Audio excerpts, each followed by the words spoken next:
성경 봉독하겠습니다. 마태복음 6-24절. 한 사람이 두 주인을 섬기지 못할 것이니 혹 이를 미워하고 저를 사랑하거나 혹 이를 중히 여기고 저를 경히 여김이라. 너희가 하나님과 재물을 겸하여 섬기지 못하느니라. 아멘. 마태복음 강해의 47번째 시간입니다. 오늘은 마태복음 6장 24절 한 절을 가지고 파산선고라는 제목으로 함께 나누기를 원합니다. 부제목은 겸하여 섬기지 못하느니라입니다. 지난 겨울 2017년 2월 17일 날 서울중앙지법은 한진해운의 파산을 선고했습니다. 한진해운이라고 하면 국내 해운업계에서 1위고요. 전 세계 해운업계에서 7위에 랭크하고 있는 아주 큰 회사이죠. 그리고 또 20년 전 1997년 12월 3일부터 한국에는 IMF가 왔고요. 수많은 사람들이 개인 파산 선고를 했습니다. 이 파산 선고의 원인은 무엇인가 하면은요, 지급 불능입니다. 채무를 면제할 능력이 없음을 말하는 겁니다. 다시 말해서 빚 갚을 능력이 나에게 없다를 선언하는 것이 파산 선고인 겁니다. 이 파산 선고는 법원이 내리고요. 오늘 설교는 이 파산 선고를 당한 사람들의 이야기를 하는 것으로 설교를 하려고 합니다. 보윤자매가 읽었던 이 마태복음 6장 24절 이 한 절은 어떻게 요약되냐면 한마디로 말하면 바른 생활로 요약이 되죠. 오늘 본문은 한 사람이 두 주인을, 그러니까 한 종이 두 주인을 섬길 수 없다라고 시작합니다. 하나님을 섬길 거냐 아니면은 재물을 섬길 거냐. 너희가 믿는다고 하면서, 너희가 성도라고 하면서 재물의 노예가 될 수가 있느냐? 이렇게 해석하게 되죠. 그러면 예수님의 이 말씀은 자연히 어떻게 결론이 나게 되냐면 베풀며 살아라. 자선이라는 것으로 결론이 나게 되어집니다. 우리가 갖고 있는 재산을 나누어서 어려운 이웃에게 나누어 주고 그들이 헐벗고 굶주리지 않도록 해야 한다라는 기독교 윤리 강령으로 해석이 되게 되죠. 이렇게 해석되게 되면 이런 활동들을 하는, 이런 사역들을 하는 교회는 이른바 건강한 교회가 되고요. 이렇지 않고 교회에만 집중해서 자기들만 잘 먹고 잘 사는 교회들은 건강하지 못한 교회라고 손가락질 받게 되기도 합니다. 세상은 그래서 건강한 교회에게 박수를 보내게 되죠. 교회라면 모름지기 저런 교회가 되어야 돼 라고 세상은 이야기하게 되는 것이죠. 그런데 조금 더 생각해 보면 오늘 본문을 만약 이렇게 해석하게 된다면 기독교가 다른 종교와 다를 바가 없습니다. 불교도 그렇고요, 천주교도 그렇고요, 특히 몰몬교는 이 자선, 그죠? 이웃에게 베푸는 것을 아주 강조하고 있습니다. 몰몬교 사람들은 아주 나이스하고 자선과 이웃 사랑, 그러니까 바른 생활을 잘 감당하고 사는 사람들입니다. 오늘 산상수는 그 시작점이 뭐냐면 천국에 들어가는 티켓에 대한 설명을 해주시는 거라고 말씀을 드렸잖아요. 천국에 들어갈 수 있는 사람들은 이런 사람들이야 라는 이야기임과 동시에 아니 천국을 소유한 사람들에게 너희들에게 나타나는 모습들이 이런 것이다 라는 것이죠.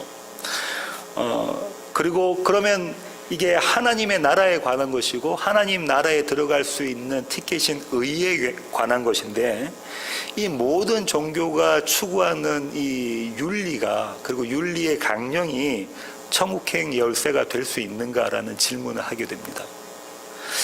이런 제 질문에 대해서 신학자들은 반박을 할 텐데요. 어떻게 반박을 하냐면 이 예수님께서 말씀하신 윤리 강령은 천국행 티켓, 다시 말하면 천국에 들어가기 위한 필수 조건이 아니라 이미 천국을 소유한 사람에게서 자연적으로 발생되어지는 삶의 모습이다. 삶에서 드러나는 행동의 실천이다. 이렇게들 반박을 할 겁니다.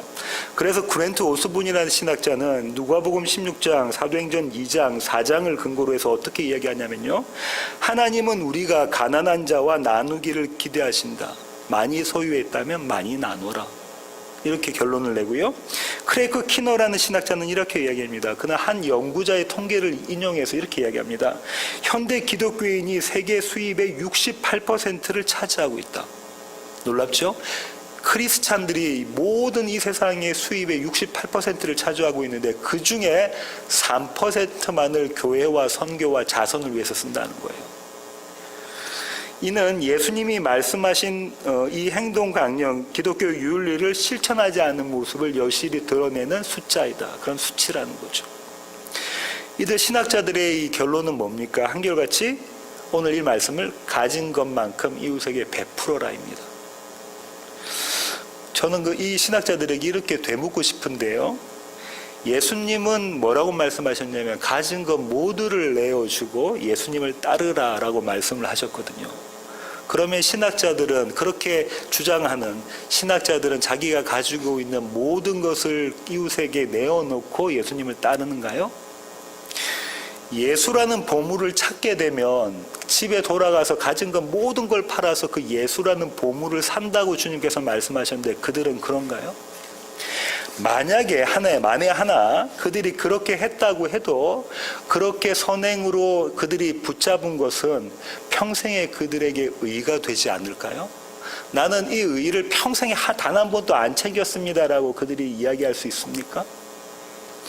세상에서 말하는 선행과 바른 생활은 인류 보편의 가치입니다. 그것은 예수를 믿거나 안 믿거나 반드시 해야 될 일입니다. 어려운 이웃 보면 도와줘야 되고요. 굶주린 자 있으면 먹을 것을 갖다 줘야 되는 거죠. 성도들이 그렇게 살아야 하는 것은 마땅합니다. 그러나 이 바른 생활이 성도의 의가 될 수는 없습니다. 그리고 의인된 자의 결과라고도 말할 수가 없는 것입니다. 신학자에게 던진 질문들을 우리 자신에게 한번 좀 던져보기를 원합니다. 좀 더 우리가 직접적으로 그리고 또 솔직하게 한번 우리 자신에게 한번 물어보죠. 여러분은 하나님과 재물 중에 무엇을 택하십니까? 강호찬 집사님, 하나님과 재물 중에 무엇 택하시나요? 쉽사리 저는 늘 언제나 항상 하나님을 택합니다라고 대답할 사람들이 여기에는 계시지 않는 것 같아요. 여기서 재물로 번역된 헬라어 단어는요, 마모나스인데요. 저와 여러분이 잘 아는 맘몬이라는 단어가 여기서 나온 거죠. 마모나스가. 이 단어는 아람어로부터 시작되어졌는데요. 아람어 어원적으로는 어떤 의미냐면 맡기다라는 거예요. 내가 가지고 있는 가장 소중한 것, 보물을 누군가에게 맡기다라는 겁니다. 근데 누구에게 맡길까요? 신뢰할 수 있는 사람, 내가 의지할 수 있는 사람한테 맡깁니다. 집에 현금을 가지고 있는 것이 안전합니까? 아니면 은행에 맡기는 것이 안전합니까? 은행에 맡기는 것이 안전하죠. 더 미국에 있는 은행과 한국에 있는 은행들을 믿지 못하는 분들은, 그렇게 돈이 많은 분들은 더 신뢰할 수 있는 은행에 맡기죠. 스위스에 있는 은행에 맡기게 됩니다. 여기서 이 마마모스라는 것은, 그러니까 만무는 내가 가장 믿고 신뢰하고 의지하는 자에게 내가 뭔가를 맡기는 거예요. 네, 그런 의미입니다. 그러면 우리는 이 세상을 살아가면서 누구를 가장 신뢰하고 의지하고 있습니까? 정말 하나님인가요? 정말 하나님이십니까? 아니요. 저는 저를 의지합니다.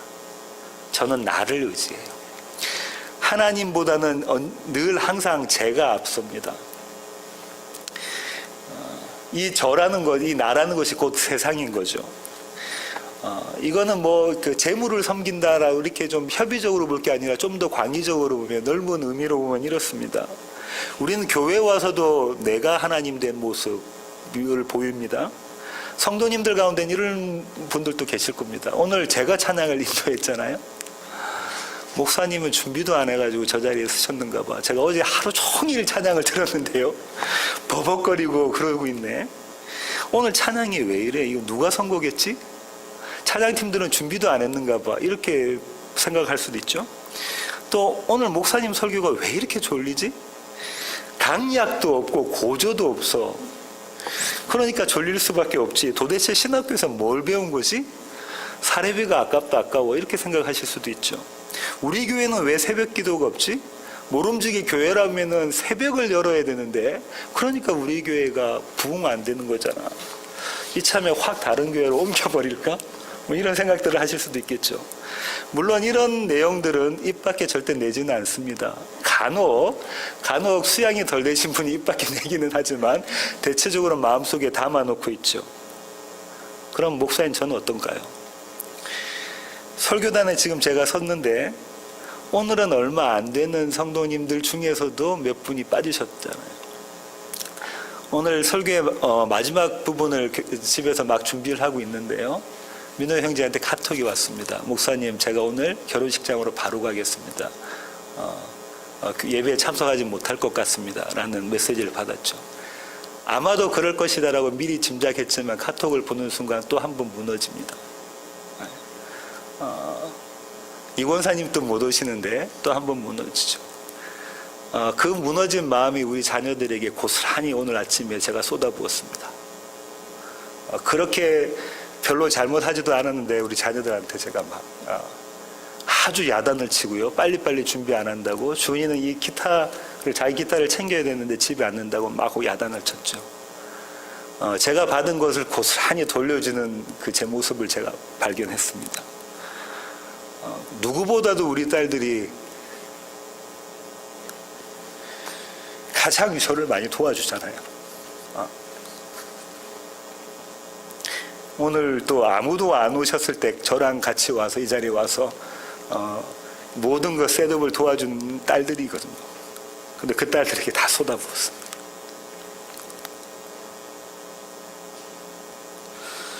누가 제 설교가 어떻냐, 어떻다 저떻다 이야기하고 그렇게 설교하고 그렇게 목회하니까는 목회가 안 되고 교회가 부흥 안 한다고 이야기하면 제가 들어가는 제 마음이 어떨까요? 차마 제가 이 자리에서 입술로 밝히지도 못하지만 여러분이 한번 상상해 보십시오. 여러분과 견주어서요. 제 마음이 그렇습니다. 이것이 우리의 현 주소입니다. 예배, 사역, 교회, 심지어 목회까지도 모두 다 내가 중심이 되어서요. 내 소견에 오른 대로 하고 있습니다. 여전히 내가 신뢰하는, 제가 신뢰하고 저와 여러분이 신뢰하는 분은 누군가요? 하나님 천만에요. 나입니다. 내가 나를 신뢰하지 하나님을 신뢰하지 않는다니까. 하나님은 내가 신뢰해야 할 만한 분이 되어줘야 돼요. 그 말씀은 내가 원하는 대로 나에게 해주시는 분이 하나님이 되어야 된다는 말입니다.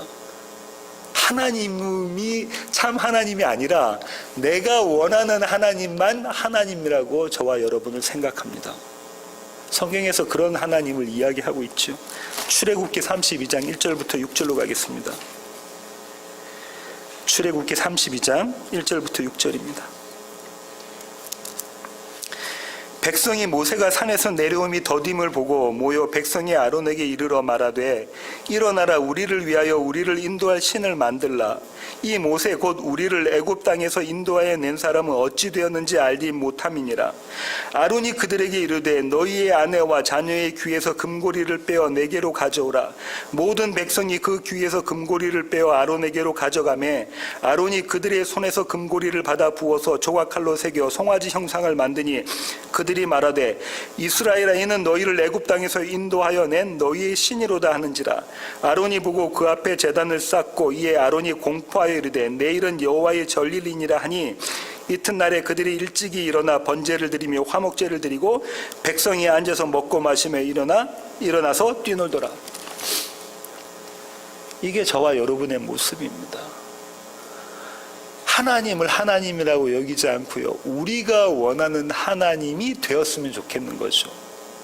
그렇게 않을 때는 그 하나님 죽여버리는 자들이 저와 여러분입니다. 이 황금 송아지는 조금 더 발전된 모습으로 어디서 드러나냐면요. 성전에서 드러납니다. 마가복음 13장 1절입니다. 마가복음 13장 1절입니다. 제가 한번 읽어보겠습니다. 예수께서 성전에서 나가실 때에 제자 중 하나가 이르되 선생님이여 보소서 이 돌들이 어떠하며 이 건물들이 어떠하니까. 예루살렘 성전은 황금빛 도무로 되어져 있잖아요. 아주 많은 성전의 기물들이 거의 황금으로 되어져 있고 황금으로 겉이 만들어져 있잖아요. 도금이 되어져 있잖아요. 제자들이 예수님에게 묻습니다. 이렇게 멋진 성전입니다. 주님, 이 화려한 성전을 보십시오 라고 이야기할 때 주님 뭐라고 대답하시죠? 그 다음 절 보시죠. 예수께서 이르시되 내가 이 큰 건물들을 보느냐 돌 하나도 돌 위에 남지 않고 다 무너뜨려지리라 하시니라. 어떻게 된다고요? 돌 하나도 돌 위에 남지 않고 다 무너뜨려진다라고 주님 말씀하시고, 이것은 역사적으로 로마가 예루살렘을 침공했을 때 이루어지는 사건이죠. 이 성전이 어떤 성전이냐면요, 황금 송아지였습니다. 이스라엘 백성들이 보기에 너무 좋아 보이는 황금 성전이었죠. 그 황금 성전, 그리고 황금 송아지는 첫사람 아담과 하와에게 드러났던 자리죠. 무엇으로요? 먹기 너무 좋아 보이는, 탐스러워 보이는, 내가 이거 먹으면 하나님처럼 되겠다라고 생각했던 선악과의 모습으로 드러났었죠. 선악과가 황금 송아지로, 황금 송아지가 황금 성전, 예루살렘 성전으로 드러났습니다. 이게 저와 여러분의 하나님입니다. 이게 저와 여러분이 믿고 있는 나라는 자신이 되는 겁니다. 주님께서 뭐라고 오늘 말씀하셨냐면 이렇게 말씀하셨죠. 혹 이를 미워하고 저를 사랑하거나,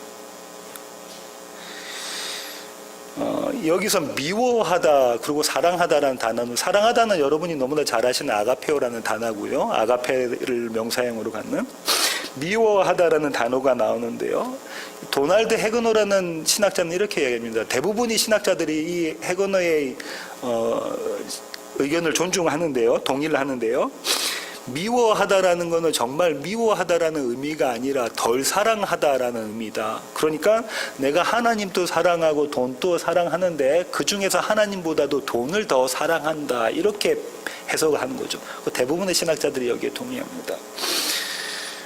그런데 그렇지가 않습니다. 전혀 그렇지가 않습니다. 성경에서 이야기하는 미워하다라는 뜻은 그런 게 아닙니다. 이 미워하다라는 헬라어 단어는요, 미세오라는 단어인데, 이 단어가 제대로 쓰여진 곳을 한번 찾아가 보겠습니다. 창세기 37장 8절입니다.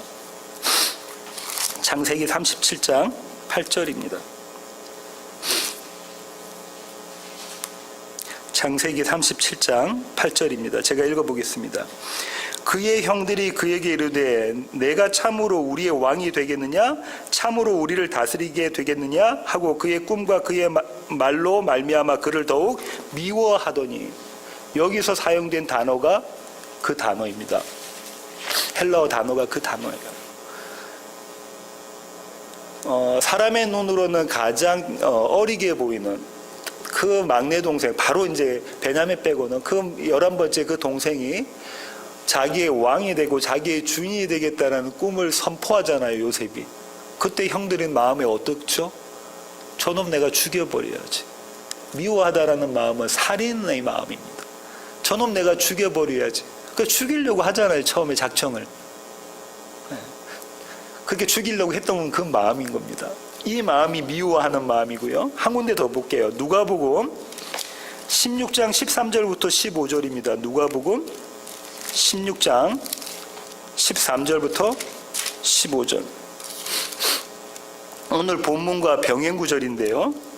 집 하인이 두 주인을 섬길 수 없나니 혹 이를 미워하고 저를 사랑하거나 혹 이를 중히 여기고 저를 경히 여길 것임이니라. 너희는 하나님과 재물을 겸하여 섬길 수 없느니라. 오늘 본문과 병행 구절이죠. 그 다음 계속해서 보십시오. 바리새인들은 돈을 좋아하는 자들이라 이 모든 것을 듣고 비웃거늘. 바리새인들이 돈을 좋아했다라고 문자적으로 해석하시면 안 되고요. 바리새인이 돈을 좋아한 게 아니고 돈을 좋아했던 자는 세리들이죠, 그죠? 주님께서 이 말씀을 어떻게 해석하셨는가? 그 다음 구절 보세요. 예수께서 이르시되 너희는 사람 앞에서 스스로 옳다 하는 자들이나 너희 마음을 하나님께서 아시나니 사람 중에 높임을 받는 그것은 하나님 앞에 미움을 받는 것이니라. 어떤 거라고요? 바리새인이 사랑했던 만몬은 어떤 겁니까? 하나님 앞이 아니라 사람 앞에서 옳다함을 받는 것, 사람 앞에서 높임을 받는 것, 그것이다라고 이야기하고 있네요. 성경에서 말하는 미움은 뭐라고요? 하나님이냐 사람이냐 했을 때 사람을 선택하는 거죠. 나를 선택하는 것, 세상을 선택하는 겁니다. 얼마나 하나님을 미워하냐면요, 죽이기까지 미워합니다. 그래서 이스라엘 백성이 하나님을, 예수님을 십자가에 매달아 죽여버렸죠. 그렇게 미워합니다. 오늘 설교의 부제목이 뭔가요? 겸하여 섬기지 못하느니라가 부정의 무기입니다. 이 의미가 뭐냐면요, 너희는 하나님을 섬길 수 없는 자들이다 이 말이에요. 너희가 돈하고 하나님 중에 하나님을 섬겨라, 제발 하나님을 섬겨, 이런 말씀이 아니라 너희는 도대체가 하나님을 섬길 수 없는 자들이다 이 말씀이라고요. 너희는 늘 항상 변함없이 always 100% 익셉션이 없이, 예외가 없이 너희는 항상 누구를 섬기는 자들이라는 거예요. 세상을 섬기는 것, 만몬을 섬기는 것, 너희 자신, 나를 섬기는 자들이라고 하나님께서 지금 고발하시는 거예요. 주님께서 고발하시는 겁니다. 너희를 주인 삼아 너희를 섬기는 것이다 라고 말씀하시는 것이죠. 이 자의 모습이 드러나는 자리가 있는데요, 마태복음 19장 16절에서 22절입니다. 그 밑에 22절부터인데 죄송합니다. 그 청년이 재물이 많음으로 이 말씀을 듣고 근심하며 가니라. 이 부자 청년에 대한 이야기잖아요. 이 부자 청년에 대한 이야기를 주님께서 뭐라고 말씀하시냐면, 부자 청년이 주님께 찾아옵니다. 그래서 뭐라고 이야기하죠? 제가 천국 가고 싶은데요, 하늘나라에 들어가고 싶은데요, 이렇게 이야기를 하죠. 그러니까 주님께서 뭐라고 말씀하시냐면, 계명을 지켜라. 주님, 제가 계명을 다 지켰습니다. 그래? 그러면 네가 갖고 있는 모든 것, 부자라고 했습니다. 네가 갖고 있는 모든 것 다 팔아서 가난한 사람들에게 나눠주고 너는 나를 따르라. 그때 이 부자 청년의 결론은 뭐예요? 근심하며 가니랍니다. 근심하며 가니라. 제가 오늘 아침에 그랬잖아요. 근심하며 가니라가 제 모습이라니까. 다 머리로는 이해가 되는 상황인데 제 마음에 드는 게 뭡니까? 내가 생각하고 있는 이런 모습, 이거 갖고 자꾸 근심하며 가는 거죠. 이게 부자의 마음입니다. 내가 주인 되어져서 그 부자의 마음이죠. 주님께서 그 다음에 뭐라고 말씀하시냐면 이렇게 이야기하시죠. 예수께서 제자들에게 이르시되 내가 진실로 너에게 이르노니, 이 진실로가 아멘입니다. 헬라어로. 내가 아멘으로 말한다. 부자는 천국에 들어가기가 어렵다. 다시 너에게 말하노니 낙타가 바늘길로 들어가는 것이 부자가 하나님의 나라에 들어가는 것보다 쉬우니라 하시니. 이건 뭐란 얘기예요? 낙타가 바늘길에 들어갈 수가 있습니까? 없어요. 이건 뭐죠? 불가능한 일이다. 임파서블한 일이다라는 거죠. 부자는 결단코 천국에 들어갈 수 없다라고 이야기하는 겁니다. 그러니까 제자들이 이렇게 반문하죠. 25절 보세요. 제자들이 듣고 몹시 놀라 이르되 그렇다면 누가 구원을 얻을 수 있으리까? 그러면 도대체 구원받을 자가 누굽니까 주님? 아무도 이 세상에 있는 사람들은 구원 못 받잖아요. 예, 그 말이 정답이죠. 그때 주님께서 이렇게 대답하시죠. 26절 보세요. 예수께서 그들을 보시며 이르시되 사람으로는 할 수 없으나 하나님으로서는 다 하실 수 있느니라. 이게 정답입니다. 사람들은 그거 할 수 없어. 하지만 아버지께서 그 일을 해주셔. 너희는 너희가 왕돼서 항상 하나님이냐 재물이냐라는 대답 가운데 재물을 선택하는 자들이지만, 그런 너희를 내가 붙잡아 끌고 와서 재물이 아니라 하나님을 섬기는 자로 만들어내겠다라는 하나님의 강력한 의지가 담긴 선언이십니다. 그런 선포라고요, 오늘 말씀이.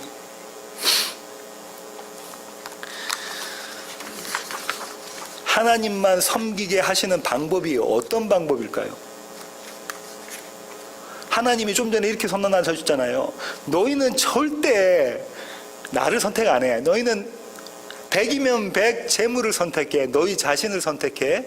그런데 너희를 내가 반드시 나를 선택하는 자로 만들어내게 라고 말씀하셨잖아요. 그럼 그렇게 하시는 방법이 뭘까요? 우리가 주인 삼고 우리가 붙잡고 있는 것을 우리 가운데서 걷어가시는 방법이에요. 그럼 우리가 섬겼던 주인이 없어져 버리잖아요. 그때 참 주인을 발견하게 하시는 게 하나님의 방법입니다. 그게 십자가 방법이죠. 만몬된 나, 즉 나를 죽이는 방법입니다. 이 일을 우리가 할 수 있습니까? 내가 나를 죽이는 일을 할 수 있습니까? 여러분 중에 누군가 저를 톡 건드려 보십시오. 바로 대답 나오는 게 뭘까요? 살인의 말이 나온다니까요. 입술로는 제가, 교양이 있어서 입술로는 제가 말씀 안 드리겠지만 내면 속으로는 살인의 마음이 생기지 않겠습니까? 미워하면 살인이라는 그런 마음이 생기지 않겠냐? 그래서 이 일은 주님께서 하십니다. 어떤 방법으로 하시냐면요, 우리 가운데 파산 선고를 하시는 방법으로 하십니다. 파산 선고의 원인이 뭐라고요? 너에게는 지불 능력이 없다는 거죠. 그럼 파산 선고를 우리가 깨닫는 거예요. 하나님이 하늘의 법정에서 우리에게 파산 선고를 하십니다. 너희에게는 지불 능력이 없어. 너희는 너희를 구원할 아무런 의의가 없어. 그럴 실력이 없어 라고 말씀해 주시는 거죠. 나의 의의가 없음을 보게 하시는 겁니다. 나 대신 내 부채를 탕감해 줄 기업 물을 자, 다시 말하면 고일이 너에게는 없어. 내가 너의 고일이야. 내가 너의 기업 물을 자다. 이렇게 말씀해 주시는 것이죠. 오늘 본문으로 다시 돌아오셔서요, 혹 이를 중히 여기고 저를 경히 여김이라 라는 구절에서 사용된 중히 여기고라는 단어가 안테코라는 단어인데요, 이 단어는 어떤 의미를 갖고 있냐면요, 꽉 붙잡고 있는 겁니다. 꽉 붙잡고 있는 거. 그렇게 의지하고 그렇게 헌신하는 단어입니다. 다른 말로는 헌신하다, 의지하다라는 단어이 꽉 붙잡고 있는 겁니다. 이걸 이렇게 해석할 수도 있죠. 우리가 주님의 말씀에 감동되어서 우리가 주님을 꽉 붙잡고 있는 거, 용을 쓰고 있는 거, 이렇게 해석할 수가 있잖아요. 제가 말씀드린 이게 천만에요라니까. 우리는 붙잡지 않습니다. 그러면 이 꽉 붙잡고 있다는 의미는 뭐냐면 하나님이 저와 여러분을 꽉 붙잡고 계시다는 거예요. 하나님이 너희를 중히 여긴다는, 꽉 붙잡고 계신다는 거예요. 가볍게 여기지 않으시고. 그럼 이 하나님이 저와 여러분을 붙잡고 있는 손을 놓으실까요? 그렇지 않습니다. 중히 여기다라는 것은 다른 말로 헌신하다라고 말씀드렸는데요, 성경에 나와 있는 헌신의 의미를 지난번에도 말씀드렸는데 한 번만 더 찾아보죠. 이거 너무 중요해서 그런데요, 아까 찾아본 출애굽기 32장으로 가겠습니다. 출애굽기 32장 26절부터 29절로 한번 보겠습니다. 아까 황금 송아지 사건 뒤에 있었던 또 다른 사건인데요, 이에 모세가 진문에 서서 이르되 누구든지 여호와의 편에 있는 자는 내게로 나오라 하매 레위 자손이 다 모여 그에게로 가는지라. 모세가 그들에게 이르되 이스라엘의 하나님 여호와께서 이렇게 말씀하시기를 너희는 각각 허리에 칼을 차고 이 문에서 저 문까지 왕래하며 각 사람이 그 형제를, 각 사람이 자기의 친구를, 각 사람이 자기의 이웃을 죽이라 하셨느니라. 레위 자손이 모세의 말대로 행하매 이날에 백성 중에 3,000명 가량이 죽임을 당하니라. 모세가 이르되 각 사람이 자기의 아들과 자기의 형제를 쳤으니 오늘 여호와께 헌신하게 되었느니라. 그가 오늘 너희에게 복을 내리시리라. 헌신이 뭐라고요? 자기 형제, 자기 아들을 죽이는 거라니까요. 이렇게 헌신한 자가, 최초로 헌신했던 자의 모습이 드러난 자리가 어딥니까? 모리아산이었죠. 자기 아들을 죽인 아버지의 모습으로 누가 드러납니까? 아브라함이 나타났죠. 이게 헌신이라는 거예요. 그 우리가 알 수 있습니까? 못합니다. 우리 안에 계신 그분의 영, 레위인 대신, 우리의 11조 되시고 우리의 레위인 대신 그분이 우리 안에서 하시는 것이 헌신이다. 이게 꽉 붙잡고 있다는 거예요. 이게 내가 너희를 중히 여긴다라는 겁니다. 그 중히 여기는 모습이 우리에게는 어떤 모습으로 드러나냐고요? 우리가 주님을 중히 여기는 모습으로, 사랑하는 모습으로 드러난다는 거죠. 오늘 설교의 결론을 맺겠습니다. 저는 오늘 파산 선고 당한 두 남자를 소개하려고 하는데요, 첫 번째 남자의 이름은 베드로입니다. 마태복음 26장 69절부터 75절입니다. 마태복음 26장 69절부터 75절. 찾으셨으면 제가 한번 읽어보겠습니다.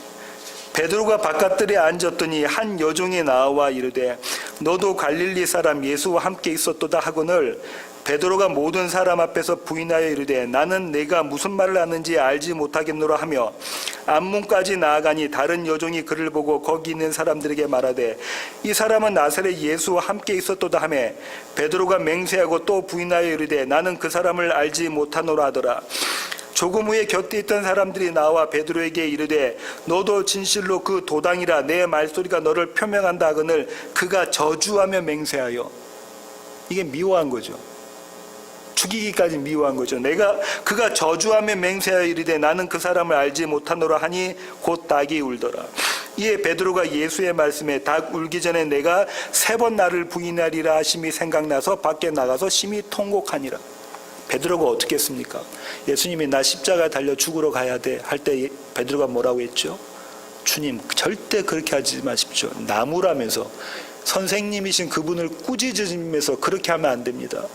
제가 어떤 순간이라도 주님을 살려내겠습니다라고 다짐하고 장담했던 자가 베드로죠. 이게 자기 속에 선한 것이었거든요. 그런데 이 자기의 갖고 있는 자기의 능력이 지불할 수 없는 자라는 것이 드러난 자리가 이 자리입니다. 이 자리. 대제사장의 집들 안에서 자기 울기 전에 3번 부인하는 이 모습인 거죠. 이게 파산 선고 당한 자의 모습입니다. 이 파산 선고 당한 자는 누가 필요할까요? 예수님이 필요합니다.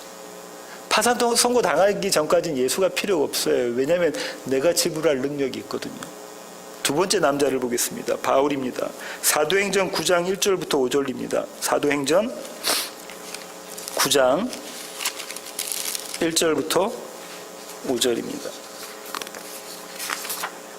찾으셨으면 제가 읽어보겠습니다. 사울이 주의 제자들에 대하여 여전히 위협과 살기가 등등하여 대제사장에게 가서 다메섹 여러 회당에 가져갈 공문을 청하니 이는 만일 그 도를 따르는 사람을 만나면 남녀를 막론하고 결박하여 예루살렘으로 잡아오려 함이라. 사울이 길을 가다가 다메섹에 가까이 이르더니 홀련히 하늘로부터 빛이 그를 둘러 비추는지라. 땅에 엎드러져 들음에 소리가 있어 이르시되 사울아 사울아 네가 어찌하여 나를 박해하느냐 하시거늘 대답하여 주여 누구시니까 이르시되 나는 내가 박해하는 예수라. 1절 2절 보시면 사울이 어떻게 했냐면요, 하나님에 대한 열심을 가지고 누구를 죽이려 다니죠? 예수 믿는 성도들을 죽이려 다닙니다. 누구에 대한 열심을 가지고요? 여호와 하나님에 대한 열심을 가지고. 그 여호와 하나님은 어떤 하나님인 거예요? 황금 송아지였죠. 그 여호와 하나님은 황금 성전이었죠. 예루살렘 성전. 그것을 위해서 자기가 왕이 되어져서 자기의 소견에 옳은 대로 그렇게 했었잖아요. 근데 이자가 예수님 앞에서 어떤 선고를 당하냐면 파산 선고를 당합니다. 너 지불할 능력 없어. 네가 쫓고 있는 그것, 네가 용을 쓰고 있는 그것, 네가 힘을 내어서 전신의 힘을 다해서 하고 있는 그것, 그건 맞짱 헛광이야. 허탕이다. 그렇게 주님께서 선포하시자 바울이 그 자리에서 무너지죠. 그러면서 예수 그리스도를 붙잡게 됩니다. 하늘의 법정을 통해서 이 땅에서 파산 선고를 당하는 자가 복 있는 자입니다. 믿으시나요? 이렇게 파산 선고를 당한 자는 파산 선고의 역설적인 은혜를 이해하게 됩니다. 모든 것을 다 거둬가셨는데 내가 의지하고 내가 신뢰하고 내가 맡기려고 하는, 나의 가장 소중한 보물을 맡기려고 하는 이 나가 해체되고 무너지고 먼지고 나띵이고 아무것도 아니라고 선언되는 그 자리가, 아 주님 여기가 은혜의 자리네요 라는 이 역설을 이해하게 되는 거죠. 세상은 도대체 죽었다 깨어나도 이해할 수 없는 그 역설을 이해하는 자를 성경은 성도라고 부르고요, 그런 자들이 모인 공동체를 교회라고 부릅니다. 이렇게 이 파산 선고의 역설적 은혜를 경험한 자는 이 은혜를 이웃에게 선포하게 됩니다. 선언하게 됩니다. 이 복음을 전하게 되죠. 우리는 이 복을 누리는 파산 선고 당한 자입니다. 기도하시겠습니다. 주님, 그렇습니다. 하나님, 우리는 항상 늘 변함없이 하나님이 아니라 재물을 선택하는 자들입니다. 하지만 이런 우리를 그대로 내버려 두지 않으시고 우리의 지급불능 상태를 보게 하셔서, 그래서 우리에게는 의가 없고 의 대신 예수 그리스도만 붙잡게 하시니 주님 감사합니다. 하나님, 이것이 성도의 은혜라는 것을 깨닫게 하시니 감사합니다. 세상은 도대체가 이해할 수 없는 이 역사를 이해하게 하시고 또 이 역사를 귀로 듣게 하시고 눈으로 보게 하시니 주님 감사합니다. 이 은혜로 살아가는 세워지는 교회 모든 성도들 될 수 있도록 우리 한 분 한 분을 주님께서 붙잡아 주시옵소서.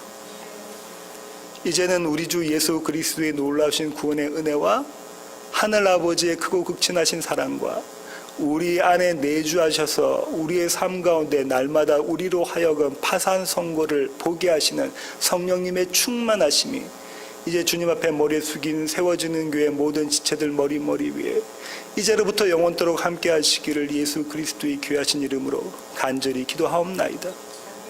아멘.